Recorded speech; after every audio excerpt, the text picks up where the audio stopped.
بسم اللہ الرحمن الرحیم۔ السلام علیکم۔ شاکر نیٹ ورک میں آپ سب کو خوش آمدید۔ حضرت یونس علیہ السلام اللہ تعالیٰ کے پیغمبروں میں سے ایک پیغمبر تھے۔ قرآن پاک میں آپ علیہ السلام کا ذکر کئی بار آیا ہے، جیسا کہ سورہ انعام، سورہ یونس، سورہ صافات، سورہ انبیاء میں آپ کا ذکر مبارک ملتا ہے۔ حضرت یونس علیہ السلام عراق کے شہر نینوا میں پیدا ہوئے۔ دوستوں، حضرت یونس علیہ السلام کو اللہ تعالیٰ نے ان کے اپنے شہر نینوا کی طرف نبی بنا کر مبعوث فرمایا۔ آپ اپنے فرائض منصبی کو بخوبی سر انجام دینے کی ہر ممکن سے ممکن کوشش کرتے رہے۔ جس شہر کی طرف آپ کو نبی بنا کر بھیجا گیا تھا اس کی آبادی 1,00,000 یا اس سے تھوڑی زیادہ تھی۔ آپ کی قوم بت پرستی اور کئی قسم کے گناہوں میں مبتلا تھی۔ آپ علیہ السلام نے ان کو اللہ تعالیٰ کی طرف دعوت دی، مگر انہوں نے آپ کی تکذیب کی اور اپنے کفر و شرک میں بڑھتے ہی چلے گئے۔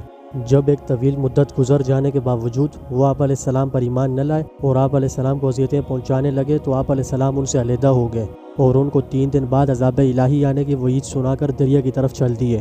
وہاں پر ایک کشتی اس شہر سے دوسرے شہر جانے کے لیے بالکل تیار تھی، چنانچہ آپ علیہ السلام اس پر سوار ہو گئے۔ جب حضرت یونس علیہ السلام اپنی قوم سے الگ ہوئے تو ان کی قوم نے عذاب کے نازل ہونے کو محسوس کیا اور ان کے دلوں میں اللہ تعالیٰ نے توبہ و استغفار کرنے کے جذبات پیدا فرما دیے۔ اس لیے انہوں نے آپ علیہ السلام کے ساتھ جو بھی بدسلوکیاں کی تھیں اس پر نادم و پشیمان ہوئے۔ اس لیے انہوں نے عاجزی کے اظہار کے لیے ٹاٹ کے لباس پہن لیے اور تمام جانوروں سے ان کے بچوں کو الگ کر دیا اور سب مل کر اللہ تعالیٰ کی بارگاہ میں آہ و زاری کرنے لگے اور زور زور سے رونا گڑ گڑانا شروع کر دیا۔ مرد، عورتیں، بچے بچیاں، مائیں بہنیں سب آہ و پکار کرنے لگے۔ اونٹ اور ان کے بچے بلبلائے، بکرے بکریاں ان کے بچے ممیانے لگے، جس کی وجہ سے بہت ہی ہیبتناک منظر برپا تھا۔ پس اللہ تعالیٰ نے اپنی قوت و طاقت اور رحمت و الفت سے ان پر آیا ہوا عذاب ٹال دیا، جو کہ اندھیری رات کی طرح ان پر منڈلا رہا تھا۔ اسی لیے اللہ تعالیٰ کا پاک ارشاد ہے جس کا مفہوم یہ ہے، سورہ یونس آیت نمبر 98۔ بس کیوں ایسا نہیں ہوا کہ کوئی بستی ایمان لاتی اور اسے اس کا ایمان فائدہ دیتا؟ یعنی گزری ہوئی قوموں میں کوئی ایسی بستی کیوں نہیں ہوئی کہ وہ کامل اور صحیح ایمان لاتی؟ اس آیت مبارکہ کے مفہوم سے یہ بات معلوم ہوتی ہے کہ حضرت یونس علیہ السلام کی قوم کے سوا کوئی بھی قوم ایسی نہیں گزری، بلکہ در حقیقت یوں ہوا جیسے کہ اللہ تعالیٰ نے فرمایا، جس کا مفہوم یہ ہے، سورہ سبا آیت نمبر 34۔ اور ہم نے کسی بستی میں کوئی ڈرانے والا نہیں بھیجا، مگر وہاں کے خوشحال لوگوں نے کہا کہ جو چیز تم دے کر بھیجے گئے ہو ہم اس کے قائل نہیں۔ ایک اور جگہ اللہ تعالیٰ کا ارشاد ہے جس کا مفہوم یہ ہے، مگر قوم یونس جب وہ ایمان لے آئی تو ہم نے ان سے رسوائی کا عذاب ٹال دیا اور ان کو ایک خاص وقت تک فائدہ دیا، یعنی یہ پورے کے پورے لوگ ایمان لے آئے۔ اس طرح اللہ تعالیٰ کا وعدہ پورا ہوا کہ جو لوگ ایمان لائیں گے ان کو خوب رزق دوں گا۔ چنانچہ اللہ تعالیٰ نے قوم یونس سے تمام عذابات اور تکالیف دور کر دیں، جو کہ حضرت یونس علیہ السلام کی بد دعا اور ناراضگی کی وجہ سے ان پر مسلط ہو گئی تھی۔ وہاں دوسری طرف حضرت یونس علیہ السلام جو کہ اپنی قوم سے خفا اور ناراض ہو کر بستی سے نکل کر ایک کشتی میں سوار ہوئے تھے۔ جب کشتی بیچ سمندر کے پہنچی تو ہچکولے کھانے لگی اور موجوں کی زد میں ڈولنے لگی اور بھوجل ہو گئی۔ قریب تھا کہ کشتی والے سب کے سب غرق ہو جائیں، مگر کشتی والوں نے کہا، کیا اس کشتی میں کوئی ایسا غلام سوار ہے جو کہ اپنے مالک سے بھاگ کر آیا ہے؟ تو جب تک وہ اس کشتی سے نہیں اترے گا کشتی اسی طرح ہچکولے کھاتی رہے گی اور غالباً سب ڈوب جائیں گے۔ پھر کشتی والوں نے مشورہ کیا کہ ہم آپس میں قرآن اندازی کریں گے اور جس کا نام بھی قرآن اندازی میں نکلے اس کو دریا میں پھینک دیا جائے گا تاکہ کشتی کا بوجھ ہلکا ہو سکے اور ڈوبنے سے بچ جائے۔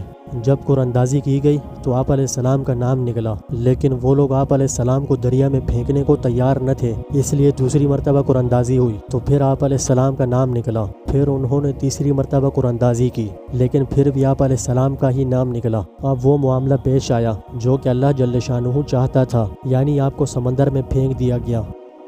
سورہ صافات آیت نمبر 139 سے 142 تک کا مفہوم ہے، اور یونس بھی پیغمبروں میں سے تھے۔ جب بھاگ کر بری ہوئی کشتی میں پہنچے اس وقت قرا ڈالا تو انہوں نے زک اٹھائی، پھر مچھلی نے ان کو نگل لیا اور وہ قابل ملامت کام کرنے والے تھے۔ اس آیت مبارکہ کے مفہوم کے مطابق واقعہ کچھ یوں ہوا کہ جب آپ علیہ السلام کے نام قرا نکلا، اس پر آپ علیہ السلام نے خود کو سمندر کے حوالے کر دیا تو اللہ تعالیٰ نے بحر خضر سے ایک بہت بڑی مچھلی بھیجی جس نے آپ کو سمندر میں گرنے سے پہلے ہی اپنے منہ میں لے لیا۔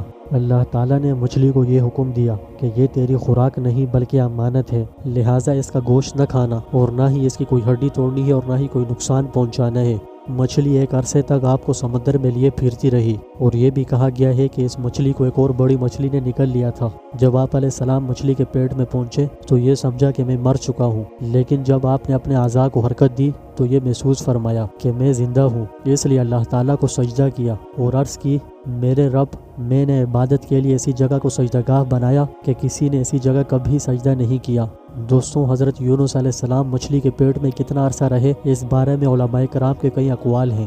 حضرت مجاہد رحمۃ اللہ علیہ نے حضرت شعبی رحمۃ اللہ علیہ سے بیان کیا ہے کہ آپ علیہ السلام کو مچھلی نے چاشت کے وقت نگلا اور شام کو باہر پھینک دیا، اور حضرت قتادہ رحمۃ اللہ علیہ فرماتے ہیں کہ آپ مچھلی کے پیٹ میں 3 دن رہے۔ حضرت جعفر صادق رحمۃ اللہ علیہ فرماتے ہیں کہ 7 دن، جبکہ سعید بن ابی الحسن اور ابو مالک رحمۃ اللہ علیہ کا کہنا ہے کہ آپ مچھلی کے پیٹ میں 40 دن ٹھہرے رہے، مگر حقیقت کے لحاظ سے اللہ تعالیٰ ہی بہتر جانتا ہے کہ آپ کتنا عرصہ مچھلی کے پیٹ میں رہے۔ حضرت انس بن مالک فرماتے ہیں کہ رسول اللہ صلی اللہ علیہ وسلم نے ارشاد فرمایا، جب اللہ کے نبی حضرت یونس علیہ السلام کو مچھلی کے پیٹ میں اللہ تعالیٰ سے دعا کرنے کا خیال آیا تو کہنے لگے، لا الہ الا انت سبحانک انی کنت من الظالمین، جس کا مفہوم یہ ہے، اے اللہ، تیرے سوا کوئی معبود نہیں، تو پاک ہے، بے شک میں ظلم کرنے والوں میں سے ہوں۔